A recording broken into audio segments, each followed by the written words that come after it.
Greetings, friends, and thanks for joining us on this devotional time. Olive in the morning. We're grateful that you would be a part with us today. I have a friend of mine, Mary, is with us today, part of our church here at Olive, and I'm going to introduce her in just a moment, talk about some of the work that she's doing. But before I get there, I want you to hear the word of the Lord in Romans chapter 16, where Paul is writing, and he says, I commend to you our sister Phoebe, who is a servant of the church, which is at Kenchira, that you receive her in the Lord in a manner worthy of the saints, and that you help her in whatever matter she may have need of you. For she herself has also been a helper of many, and of myself as well.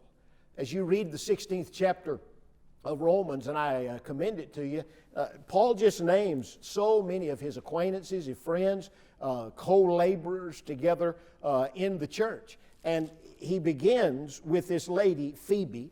She is a servant. She is a diaconus, one that is a servant of the church.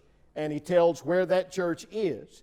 And then he speaks about her worthy manner. And then it says that she herself has also been a helper of many, and of myself as well. So two things about Phoebe today. That she was, first of all, a servant of the church and a helper of many. That's not only good for Phoebe, that's good for you, that's good for this pastor, that's good for Mary, that's good for all of us, that we would learn that we are to be a servant of the church, and we are to be a helper of many, and as Paul says, even unto myself. Well, a few days ago, I was here at the church, and I walked up, and there was a group of ladies, I don't know, maybe 6 or 8, that were standing out there, and she was a part of that. And I said, because I knew most of them, I said, well, what are you all up to? And she then began to tell me about their project, that they were serving our church, serving the Lord, and serving the community. They were being like Phoebe. And I said, well, tell me more about that. And come to find out, you all were making masks during this virus time. So tell me how many you've made. We know that we've made over 2,400 at this point. All right. 2,400. That's a lot of sewing, isn't it? That certainly is. Yeah. So, and where do you distribute them? Who uses them? And well, we began by providing them to a Bible study group. We ventured out. We decided we wanted to make sure that nursing homes got them. We started giving them to assisted living facilities. So do you just take it to them, or do they ask you, or both? Through word of mouth, we've gotten a lot of requests. All of us have been up and down our streets sharing masks and telling people about the broadcast. Right. That's how I used it to introduce myself to a lot of people that I didn't know. But we've gotten them out to doctors' offices, to nurses. The list goes on and on and on. But most recently, we were asked by Florida Baptist Disaster Relief if they would help us. They needed 1,000 masks. Okay. So that became our big project. We felt like we had done a lot in the community, and the request had really slowed down.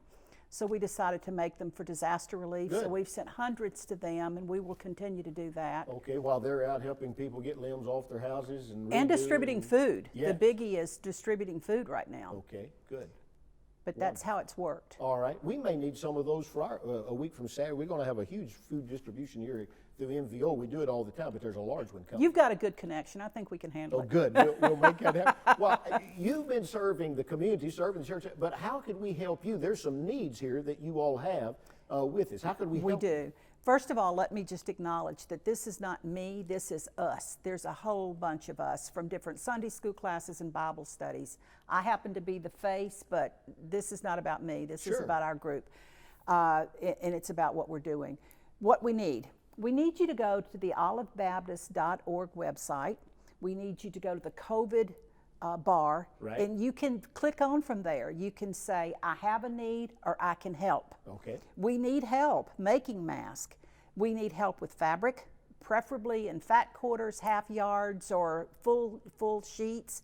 We can use used sheets. When you say sheets, you're talking about bed sheets. Used is fine as long Okay. as they're clean, and we can cut them up for backs for these masks. All right. We've gone through well over 160 yards of fabric. So we're all kind of at the end of our line with our own little stashes here. I understand. You know, so we need need help. fabric so we can make that. It has to be 100% cotton, is It that correct? has to be cotton, Okay. no blends. We can't use polyester or silk or anything fancy. We really want, and we also need black t-shirts and white t-shirts. We've exhausted elastic, and it seems like in America right now. Okay. We have gone through hundreds and hundreds of yards of elastic, but we're at the end of the line there. Yeah. So we're using t-shirts now. We can actually make the ties Out with of the t-shirts. t-shirt. So we do need t-shirts as well. Well, Mary, thank you for what you're doing. What a good work that Glad it is. to be doing it. Matter of fact, one of the ladies made a mask for me. I know. Yeah, it's an Alabama Roll Tide mask. So, you betcha. I'm going up and down my street wearing mine. All right. All right. But there's a lot of ways you can use it, and what a great way of like sharing them with your neighbors, of seeing if they need that. And so if you can help or you need to be helped, you can go to that Olive website, click on that COVID-19 button that's there, and we'd be glad to help you. Well, Mary, I want to thank you for what you're doing and coming by and sharing with us today. And our people, no doubt, will be calling the church, calling you, others, but we'll help them however we can do that. Thank you for being what the Word of God calls a Phoebe. Thank you. Thank you for having us. We appreciate you getting the word out. Well, you bet. Glad to do it. And thank you for being a part of this devotional time today. Read the 16th chapter of the book of Romans today and pray that God would make you to be a servant of the church and a helper to many. And then find a tangible way that you can do that with your neighbors, helping with the materials that we need, just 1,000 different ways that we can be a part of that. Thank God for a lady called Phoebe who was a servant of the church. And I pray that you will go and do likewise.